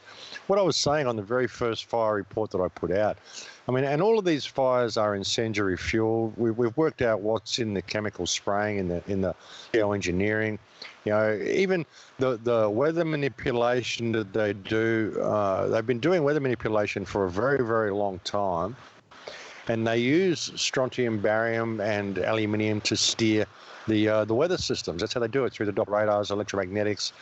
There's a company in Australia called Acquiesce, which is it's a rain-making company, and they've broken droughts all over the world. And these are the people who can control the weather very, very well, and they use these chemical compounds in the clouds in order to steer the clouds. They quite admit it. And this has all come down on the ground, and it's basically incendiary powder, so it's caused the fires to be very, very bad, very dramatic. And it's been planned over like 20 years. They've stopped all the burnings, they've drained all the river systems, they've allowed this to happen. So it's been a setup. And now there's been, well, even hit pieces put out where they mentioned me on the news, and they said, oh, you know, thousands of Australians, hundreds of thousands of Australians are embracing a ridiculous conspiracy theory that the fires are about Agenda 21.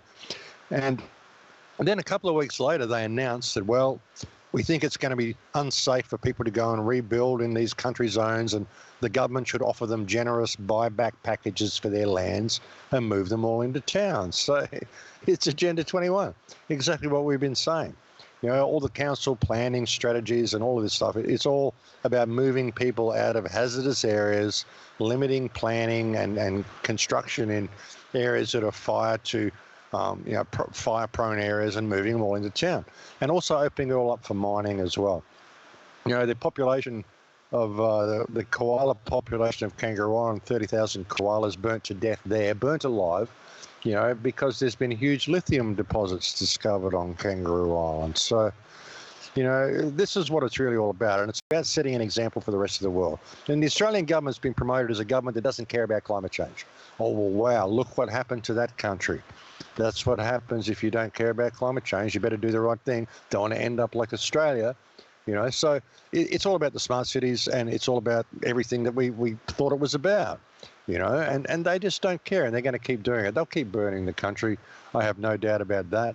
They haven't finished yet. They certainly haven't finished yet. I mean, like I said, we've got rain here now, but they control the rain. They can control the weather. They can make it rain anytime they want to, anywhere they want to. And I've put up enough videos on my fire series for people to be able to see this now. I mean, I put up one, I think it was part 6, and it's all about the technology that they use. It's just, that's all it's about. And they show you the technology. They're very open about it. So, yeah, it's all contrived, Kev. The whole thing's contrived. And the amount of people that have been relocated, we don't even know where a lot of these people have gone. I mean, you know, the whole concept that, oh, they're going to be relocated and put in safe zones, well, where are they? There's a lot of people, hundreds of thousands of people have been relocated. I'm not seeing any, you know, refugee-type villages or tent cities or anything like that. So where are all these people gone? It's an interesting question as well. Exactly, and you've got that going on. People, where are they going in Australia? You've got the China thing, what's going to happen with all these people? And you know, when it comes to the Australian thing, again, Max, one of the things that blew me away when you were researching it, and I loved how you showed it on the screen, you followed your kind of the steps you took to find this out, but it was the barium, the strontium, and the aluminium, the fact that they go into sparklers. And then you hear some of these stories from the firefighters, and these are experienced guys. They've got no reason to lie, and they're talking about fires that they've never witnessed before. Things that are just so out of the ordinary, brother. Yeah, well, that's exactly what's happening. And you think about it, that there's really, really fine nanoparticles, strontium, barium, and aluminium, that are bonded together. And I put a whole bunch of patents. You can look at the patents, and they show how they literally bond it. So it's got like an aluminium shell with strontium inside it or barium inside it. And they bond it. So it's a specially bonded compound. And this is in nanoparticles in the air. Then it comes down in the rain. It soaks into all the leaves, it soaks into all the ground, and the rain evaporates, and it stays a really, really fine film of this stuff. And as the leaf comes down, turns into leaf mulch, gets on the ground, and it all turns back into the soil. You've got all the soil filled with this stuff. You know, it takes a little bit to set it off, but once it goes off like a Roman candle. You know, and that's what we're seeing. We're seeing leaf mulch literally exploding, you know. And, you know, we've got, like, trees here that are very flammable anyway, like eucalyptus trees and eucalyptus leaves are very flammable anyway. When you've got this compound that they're spraying all over the place, well, that's what they're doing. That's why these fires are so extreme. That's what we've seen in California with the fires in Santa Rosa and Paradise. That's what we're seeing with the fires here. They're like fires that we've never seen before. And we've had big fires here. We've had fires that are bigger than this here. We've had fires where we've had twice as much land burned now as what has been burned in these fires. It's been huge. We've huge areas. I mean, you know, twice the size of Belgium pretty well has been burnt here. But, you know, like I said, we've had fires that are bigger than this, but no fires that are hotter than this. These fires are behaving in a way that you know, fires just shouldn't behave. And even with the heat waves and stuff we're having, this is not a heat wave. We've had much hotter temperatures here in Australia. It's a very hot country. I remember when I was a kid, back when Fahrenheit days, I remember when I was a kid in Adelaide, we had temperatures regularly. There were 120 degrees, 121 degrees. You know? So, you know, even in Celsius temperatures in 1800, we had days where it was like 53 degrees, 50 degrees, 52 degrees, you know, 54 degrees, 49 degrees, right across the country for hundreds of days in a row, you know, where the whole country was like a furnace. And we're seeing now, they're saying, oh, Adelaide's just broken its heat record with an extreme temperature of 46.6 degrees, they're saying, broken all records. Rubbish. When I was in Adelaide when I was a kid, it was 53 degrees down there. So, you know, they're saying, oh, no, the thermometers didn't work properly back then. I'll give us a break, you know. The mercury behaved differently back then in the 60s, did it? You know, so you can't believe anything they're telling you, but, you know, it's not the heat waves. We've had hotter days, and it isn't the size of the fires. We've had bigger fires. So what is special about the fires? Well, what's special is that, you know, when I was a kid, there wasn't all of this spraying up in the air. There wasn't all of these chemicals being dumped onto the ground. That's what's different about these fires different about all these fires all around the world, and that is their climate change. That's what they're using to promote the concept of global warming. Oh, the extremity of the fires must be because of global warming. No, it's because of all the shit that you're spraying in the air and that you've been spraying in the air for the last 20 years. That's what's causing it. Now, Max, we've got Sonia in Australia listening to the show, and she's saying about how all the people that have been displaced, they're actually living in tents right now. And of course, that ties in with Agenda 21. They'll never be allowed to move back there. It'll be a fire hazard. They'll be moved into the big city. Of course, where all the 5G technology and everything else is as well. And for the benefit for people outside Australia, I mean, if you could talk to this whole water harvesting that's going on, some of the videos that you were showing, some of the clips where you've got all of this water and it's held back and the government have been selling it off, and it's criminal. It's not shocking, it's criminal. Right down to the fact that your government itself is illegal, right? Yeah. I mean, it's a corporate entity. They're not even a legal government. Ever since Gough Whitlam declared the Queen of Australia, I think in 1973, then Bob Hawke enacted the Australia Act in 1986, the government's been invalid ever since. I mean, every piece of legislation they've written is invalid.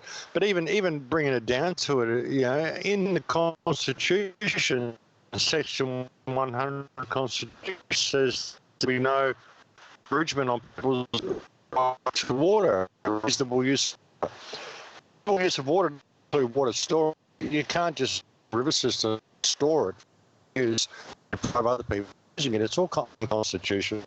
And whoever said any water, no matter what politics are on paper, you can't water. It's just sad. So yeah, it's completely within an area around the middle of Australia in the lower called Cubby, which is a cotton farm, 75 kilometres across, which is harvesting the water of two river systems in order to grow cotton. And why they even grow in Australia, dry countries on Earth, is an incredibly hungry crop. Why are we doing this stuff here? It's criminal. It is. It's criminal. It's just the politicians in Australia, I mean, they're actually told that they can own water when they take office. They're actually given a little fill out a form, how much water would you like? And then they'll sell it to whoever they want. They sell it to overseas interests, and that's one of the perks of being a federal politician in Australia, you get given water. And one politician blew the whistle and said, what is this, you're giving me water? I mean, what's going on?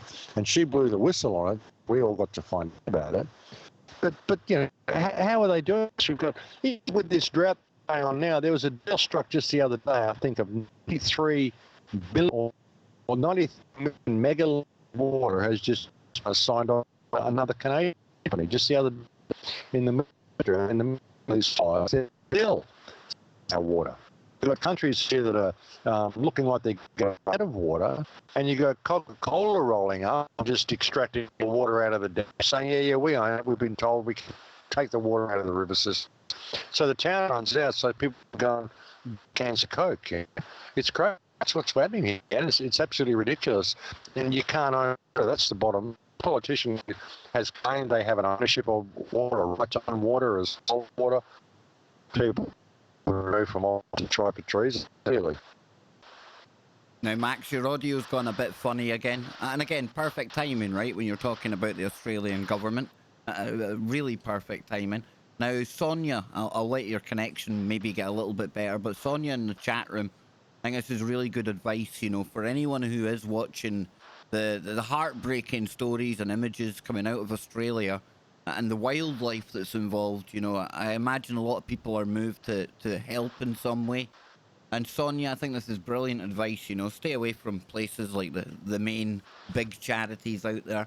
And if you can, find local kind of nature reserves, local people on the ground that will know best where to send the money to. Max, I think you would probably agree with that as well, right? Because people, naturally, they want to help when they hear about one of these disasters that's playing out.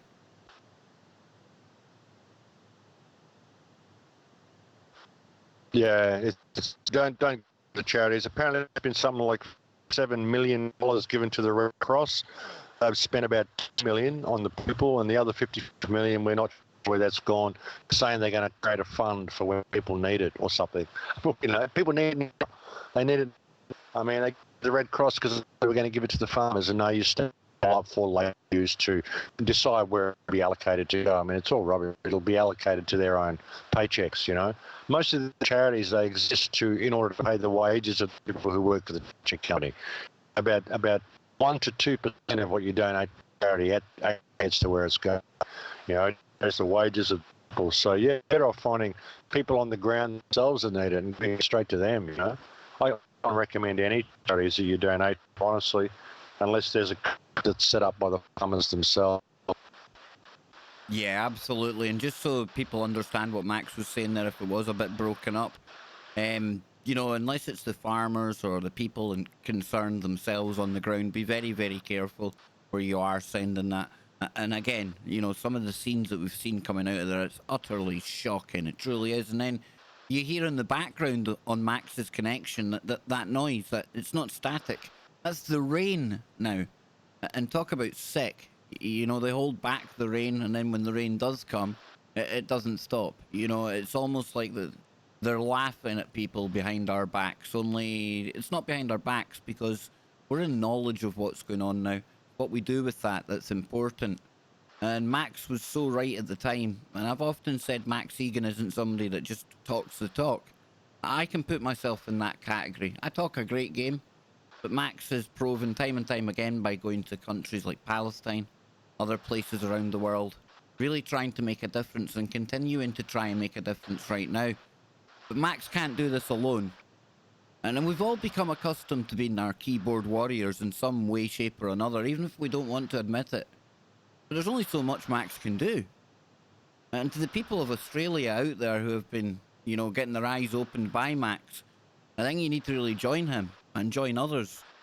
Because this new world order, these governments that Max is explaining about here today, be it Australia, be it the UK, be it America, we're all having to face this right now.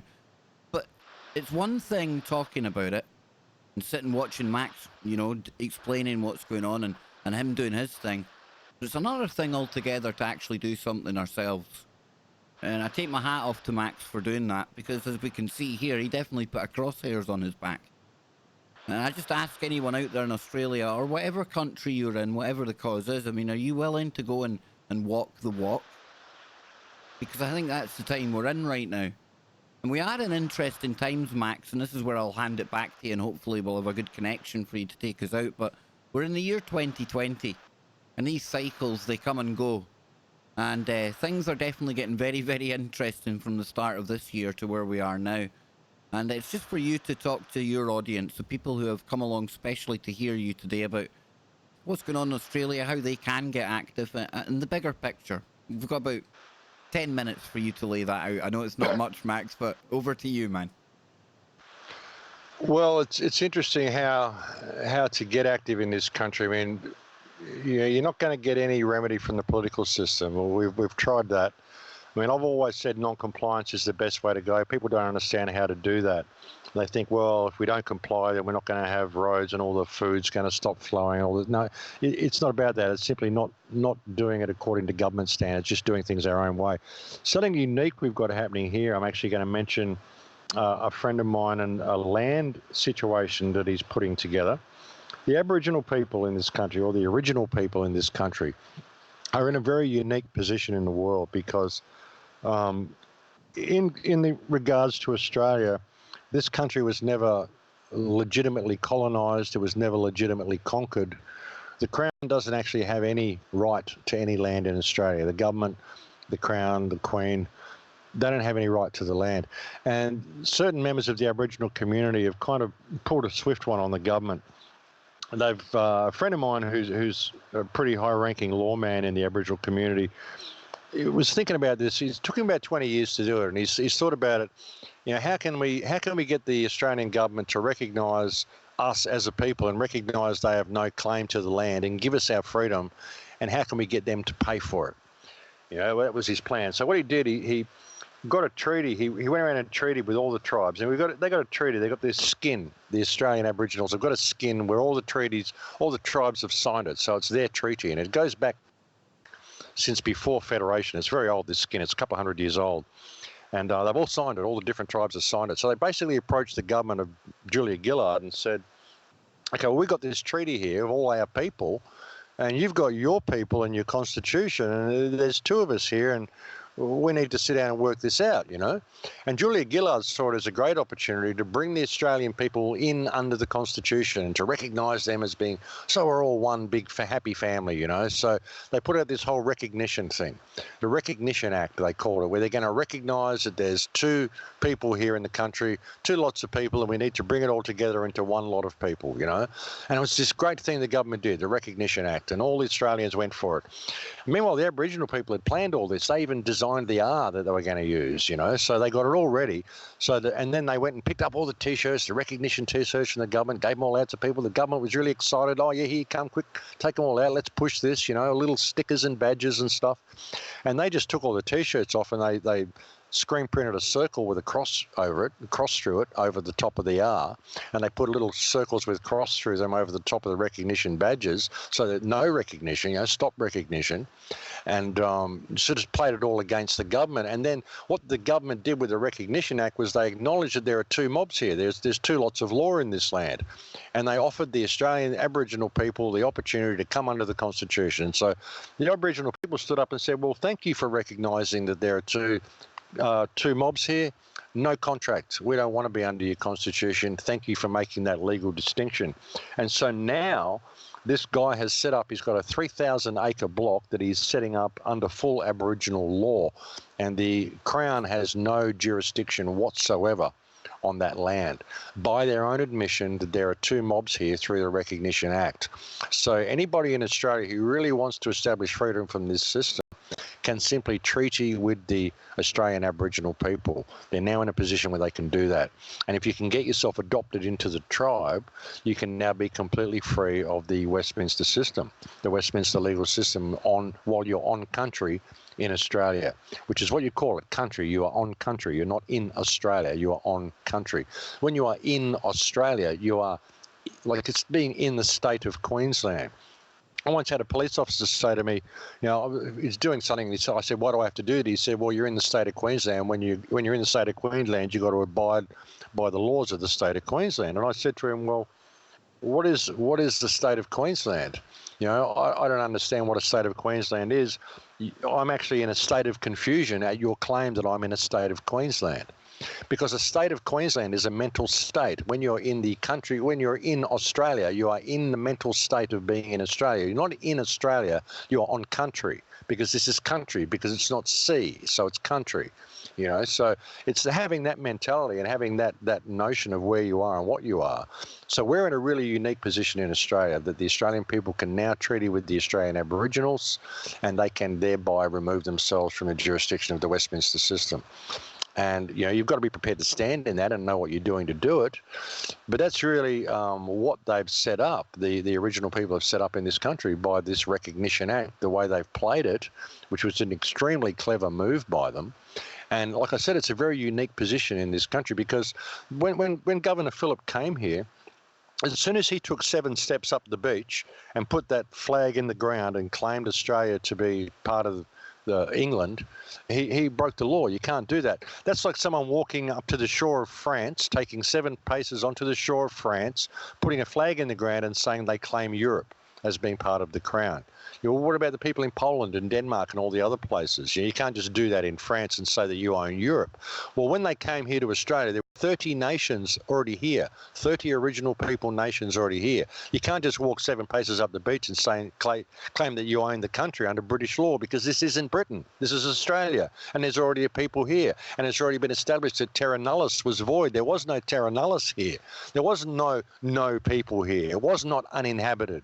There were 30 nations here, and you've shown that and proven that by the Recognition Act. So you've shot yourself in the foot, and you've shown that the Australian government doesn't have a leg to stand on simply by the inaction of the Recognition Act themselves. So this has all been planned by the original people to basically free the country if the Australian people can realise what's going on here and simply treaty with the elders and treaty with the original people. So that's the way out in this country, brother. And if we can do that, perhaps we can set some sort of an example for the rest of the world. Oh, that sounds really, really awesome, Max. I'll need to look into that more myself. And anyone listening in Australia right now, and I imagine there's many. It's amazing. There was Yeah. a friend of mine who actually lost his house because he didn't pay his mortgage and taxes and that, and they really screwed him for what he was doing. So he just said, okay, and he handed his keys back to the government. And then when they came to repossess the house, they couldn't because an Arakwal guy, an Aboriginal guy had moved into the house, and he said, well, hang on, this is Arakwal country.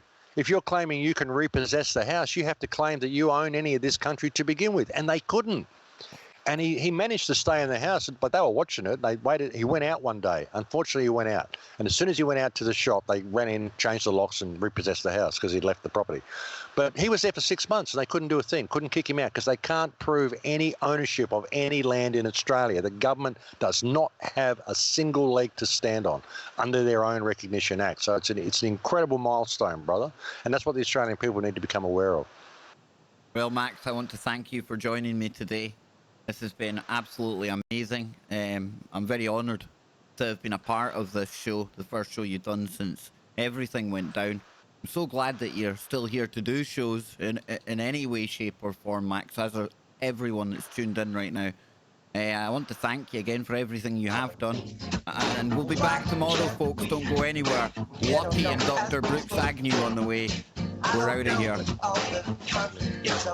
Now, Max, we're still on YouTube right now, and your connection is really good. And if I could borrow you for maybe 5 minutes, I really need you to read out the numbers game again with the billions of people, because I think that was a really important piece of information that may have got lost. If you have time, Max. Yeah, all good, brother. All good. Awesome. Thank Yeah, you. well, that was interesting because that was something that was sent to me after the event, which I found quite interesting. But what it says here is 25 billion people lived on Earth before the social parasites conquered the planet. Social parasites committed many crimes against the inhabitants of the Earth, which killed billions of people. Today, we are available only miserable snippets of genuine information about what happened in the past millennia. One of the most scandalous topics of official science is the problem with the population of the planet, which no one really knows. According to data published in the encyclopedias, 7.6 billion people currently live on Earth, but this figure cannot be verified. It is believed that there are much more people on the planet, and these 7 billion people are hiding in China alone. There is an opinion that there are much fewer people on the planet, fewer times and even orders of magnitude, while the real balance of numbers across countries is terribly hidden. There is also an opinion that about 90% of the world's population are bio-robots in general, and that our planet, as it were, is an attraction like the Westworld series. Moreover, this opinion was expressed by many people long before the appearance of this series. We will not delve into this jungle now, focusing only on the population of the past eras. Officials drew the following figures, blah, blah, blah. And he goes through population of figures. He talks about the dungeons of Paris being filled from floor to ceiling with human bones, which there are officially counted as 6 million skeletons. And according to the official explanation of these bones was in the region of 1780. Paris was apparently sunk by the sign and blah, blah, blah. But he does the figures and he works out that in Paris at the time, there would only have been around about 20,000 people in Paris at the time. So where did the 6 million bones come from? Which was an interesting thing as well. I mean, there's no way there should have been that many bones in Paris to even go down there. He also talks about the garden that I talked about earlier, which consists of about 105,000 square miles, which is in Africa. Maybe it was Tellinger or someone, I'm not sure who would have found that, but he talks about a garden there, a huge garden, 105,000 square miles that was capable of feeding pretty well all the people on Earth now from this one garden that was there. So I found it quite interesting. And when you look at the Vedas and you look at other texts, you find figures of 500 and 600 billion people that existed on Earth. And as I said, there's another Russian guy that I'm in contact with who suggests that the figure is something like 500 billion and that there was once around about 10 billion people here in Australia, and that Australia was completely obliterated more than any other country because apparently it was a centre of trade. It was a centre of everything. So, you know, and I find it interesting that Australia is a desert. When I look around and I see Indonesia, I mean, if you just go onto Google Earth and have a look at the place, you got rainforest in Tasmania, you got rainforest in New Zealand, rainforest all through Indonesia, rainforest all around us, but Australia is this huge, bland desert right in the middle of it all. And yet, even in the centre of Australia, places like Mataranka or Pine Creek, you've got incredible prehistoric-looking rainforest, just little pockets of it, right in the middle of the desert. And I wonder why that's there and how Australia actually got to be a desert. And none of it really makes sense. But, you know, I think history is very different, brother. Even with Fomenko's work, I think that's a red herring. I was right into it for a little while. I thought, well, yeah, there's that 1,000 years of history that we suspect is missing. But I think it's even deeper than that. I mean, I look at Fomenko. Yeah, he's put out 65 books in the last 3 years. How the hell does anyone write 65 books in 3 years? That is a lot of work, man. These are big books, man. These are 500 and 600 page books. These aren't little books. These are very detailed books of, you know, talking about the historical narrative. I don't know how one person can do that. So I think Fomenko is a team of people sitting in a little room in Israel putting out this disinformation for people. But you could be right there, brother. You could be right. Now, I don't want to keep you much longer, but there was one thing that people were asking, and it's who it is that is using us as this food source. And I've seen people saying, is it the elites? And I tend to think you call them the jinn, call them demons, call them archons, whatever you want to call them, depending on what people believe in. You know, is that more the kind of thing you're talking about, Max? I think so. I think it's more something like that. I think, you know, I suspect that we were invaded long ago. Where they come from is another question. Who they are is another question. I don't think most of the people running the world are truly human. I really don't. I don't think they could possibly do the things they do if they were. But I think the food that they harvest from us is an energy food. Whether they literally eat us, I mean, is another question. I wouldn't be surprised if they do. And even if you did have, imagine if you had a whole bunch of biological robots like avatars that were being driven by a consciousness. These people could be literally playing a game on a high level, or they could be imprisoned somewhere or whatever. But they're simply, you know, they're not bodies with a soul. I mean, if you were growing cattle, it would be a great way to grow cattle, wouldn't it? If you were just going to do that, bang, you could just harvest them and it wouldn't matter because you'd grown them.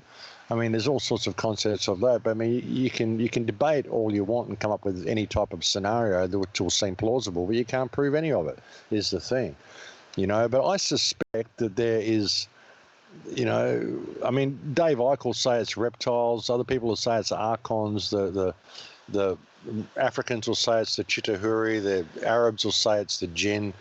The American Indians will say it's the Wetiko virus, the parasitic mind that causes us to do things we don't want to do. You know, you can speculate it on any level and really not come up with an answer, Kev, is the problem. I mean, like I've often said to people, I can prove it's whoever you want to believe it is. You know, but the question is, how do you free yourself from it? And I've found the best way to free yourself from it is stillness, internal stillness, and observe the path as it unfolds. I'm not saying don't search. I'm not saying don't search for the truth. Don't continue to you know, gain knowledge. But I'm simply saying observe the knowledge as you gain it. Don't get excited about it. Have that stillness and calmness as you walk through the path. That is the path of the warrior. That is the only way to free yourself of this predator mind, to be able to get into a position where hopefully you won't have to speculate on what it is. Hopefully you will have enough awareness to simply be able to see it for what it is. And I think it's not going to be until we get to that position that we're actually going to be able to answer those questions. You know, the real truth cannot be told. The real truth must be realized. And if you were to tell people how deep the rabbit hole goes, they simply would not believe you to begin with. So it's counterproductive to even try to tell people the truth. It has to be realized for themselves, and it will only be realized through stillness and calm observation of the path as it unfolds. That's what I've found through my life experience anyway. Well, I'm going to be continuing to follow Max on his path on thecrowhouse.com and on his YouTube channel here on YouTube. Max, thank you so much for today, and I think it's only apt for us to sign off in Lakesh, brother. Yeah, you too, brother. And listen, thank you for letting me go through it, and thank you for understanding it too, because I mean, I'm having, like I said, I'm having a difficult time processing it. And it isn't anything about attacking the flat earth or anything like that. Even when I was saying about what you want to believe, why it's dangerous to believe different things, I mean, ultimately it doesn't make any difference to freedom what shape this realm is. What makes a difference to freedom is the state of our inner consciousness. That's what will get us free. And it's I don't need to know what the shape of this realm is, or even what this realm is. What I need to know is what I am, because that is the way out of the realm. Of that, I'm completely convinced. So I think all the rest of it is red herrings to lead us away from ourselves. And thank you so much, Kev, for having me on, and for allowing me to go through that and to still be trying to come to terms with it. And I don't have all the answers because I'm still trying to figure it out myself. I have no reference point for this experience. But thank you for your understanding. And yeah, thank you for allowing me to come on and talk about it. A lot of people, I mean, I was surprised how many people had shocked. I mean, I got an email from a woman on Twitter. She said, Max, you broke the internet. I didn't realize how many people actually paid attention and listened to the show. So yeah, thank you for letting me go through it. And I think it was important to make it public and to go through it publicly as well, because, you know, this stuff actually happens, and it's important that people have some sort of a reference point for it. And like I said, I don't care who doesn't believe me or whatever. I mean, it is what it is. I'm still trying to figure it out. But hey, I'm still here, and thanks for having me on. And yeah, in Lakesh. Absolutely, brother. We're out of here.